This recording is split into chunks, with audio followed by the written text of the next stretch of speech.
Stories never heard before. The road to the stage. There was once a boy named Rohan, who grew up in a small town, where dreams were often measured by practicality. His father worked as a clerk in a government office, his mother stitched clothes for neighbors, and his family lived in a modest house, with peeling paint and a courtyard that smelled of dust after rain. From childhood, Rohan carried a secret passion. He wanted to act. Not just in school plays, not just in front of friends, but on real stages, in films, in places where stories lived beyond the walls of his town. But in his world, acting was not considered a career. It was a distraction, a hobby, something that faded with age. His father often said, "Focus on exams. Dreams don't pay bills." Rohan tried. He studied, he memorized formulas, he wrote essays. But every evening, he stood before a cracked mirror in his room, and practiced lines from plays he borrowed from the library. He whispered dialogues, changed his voice, moved his hands with exaggerated gestures. The mirror became his first audience. At school, he was shy in class, but alive on stage. Teachers noticed how his voice carried, how his expressions transformed. Yet, when the applause ended, he returned to silence. His classmates teased him, calling him the drama boy. He didn't mind. He kept practicing. His family struggled financially. His father's salary was barely enough, and his mother's stitching added only a little. Rohan often skipped meals, so that his younger brother could eat. He wore old uniforms, patched shoes, and carried second-hand books. But he never stopped rehearsing. One day, his school announced a state-level drama competition. Rohan wanted to participate, but the fee was too high. He sat quietly at home, folding the form in his hands. His mother noticed. She sold 2 of her saris and gave him the money. "Go," she said. "If you believe in it, we will believe too." Rohan performed a monologue about a man who refused to give up despite failures. His voice trembled at first, but then grew steady. The judges were moved. He won second place. For him, it was not about the prize. It was proof that his dream had weight. But life did not soften. His father grew ill, and Rohan had to take small jobs, delivering newspapers, tutoring children, carrying goods at the market. He worked late into the night, then returned to his mirror. He whispered, "One day, I will stand on a real stage." At 18, he applied to a prestigious acting school in the city. His father opposed it. "We cannot afford this. Stay here. Find a stable job." Rohan listened, but his heart refused. He borrowed money from a neighbor, boarded a crowded train, and left for the city with a single bag. The city was harsh. He lived in a shared room with 4 other boys, ate cheap meals, and often went hungry. He auditioned for small roles, but was rejected again and again. "Too thin, too nervous, too ordinary," they said. Each rejection cut deep, but he kept going. He worked as a waiter in a roadside cafe, memorizing lines while serving tea. He carried luggage at the railway station, practicing expressions between calls. He sold books on the street, reciting dialogues to strangers who barely listened. His life became a cycle of survival and rehearsal. Sometimes, he would walk past theaters, where posters of famous actors hung. He would stop, stare, and whisper to himself, "One day, my name will be here." The posters became his silent teachers, reminding him that every success had once been a struggle. There were nights when he returned to his room exhausted, his body aching from work, his mind clouded with doubt.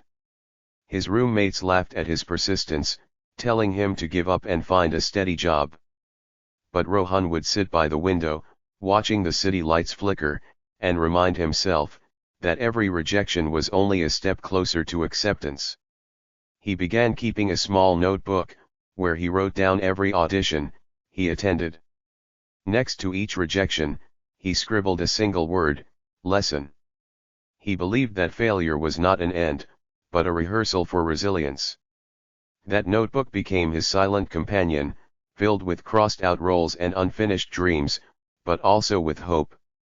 One evening, after yet another failed audition, he sat by the river and wondered if his father had been right. But then he remembered his mother's words, "If you believe in it, we will believe too." He stood up, wiped his tears, and whispered, "I will not stop." At 21, he finally got a chance. A small theater group needed actors for a play.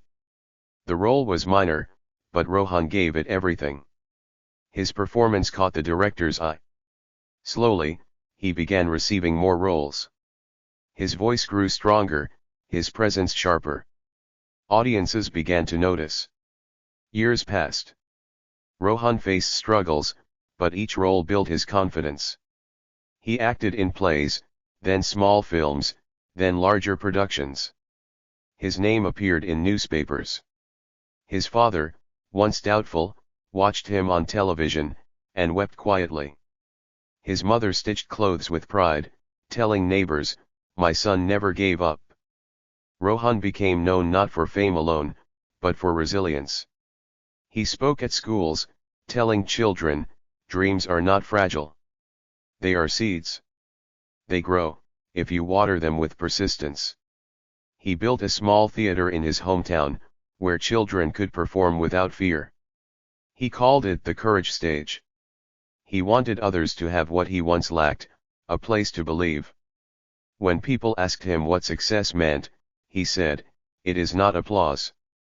It is not money. Success is when you become what you always wanted to be, despite everything that tried to stop you." But success did not erase his memories of struggle. He often recalled the nights when hunger gnawed at him, when rejection felt unbearable, when he almost gave up. He remembered the cracked mirror, the patched shoes, the borrowed books. He remembered his mother's sacrifice, his father's doubt, his brother's silent gratitude. These memories became his compass, reminding him that resilience was not about forgetting pain, but about carrying it with dignity. He began mentoring young actors in the city. He told them, "Talent matters, but persistence matters more. You will be rejected. You will be ignored. But if you keep walking, the road will open." His words carried weight, because they were born from lived truth. He also began writing short reflections about his journey. In notebooks scattered across his desk, he wrote lines like, "Every rejection is a rehearsal for courage. Every hunger is a reminder of why I began. Every small role is a seed for something greater." These writings were never published, but they became his private chronicle of resilience. Sometimes, he returned to the river where he once sat in despair. He would stand quietly, watching the water move, and whisper, "You carried me forward." The river became his symbol of persistence, always flowing. Never stopping, even when obstacles stood in its way. He also began visiting schools in smaller towns, speaking to children who had never imagined theater as a path. He told them stories of his cracked mirror, his patched shoes, his borrowed books. He reminded them that beginnings do not have to be grand, to lead to greatness. His words planted seeds in young hearts, and some of those children later wrote to him, saying, "You gave me courage to try." On some evenings, he would sit quietly in his theater, long after the audience had left. He would walk across the empty stage, touch the curtains, and listen to the silence. For him, silence was not emptiness, it was memory. It carried the voices of those who had dared to speak, the laughter of children who had found confidence, the tears of those who had shared their truth. He believed that every performance left behind an invisible rhythm, and he felt honored to be its keeper. Years later, when his hair turned gray, and his steps slowed, Rohan still stood before the cracked mirror in his childhood home. He whispered lines, smiled at his reflection, and said, "You carried me here." He did not leave behind applause that fades. He left behind a theater where voices could rise, a path where persistence could walk, and a memory that showed others, that even fragile beginnings, can lead to lasting light. And so, Rohan's life became a story remembered, not just for acting, but for resilience.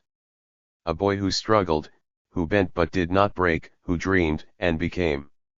He had shown how to live. And he had also shown how one could go beyond the road to the stage.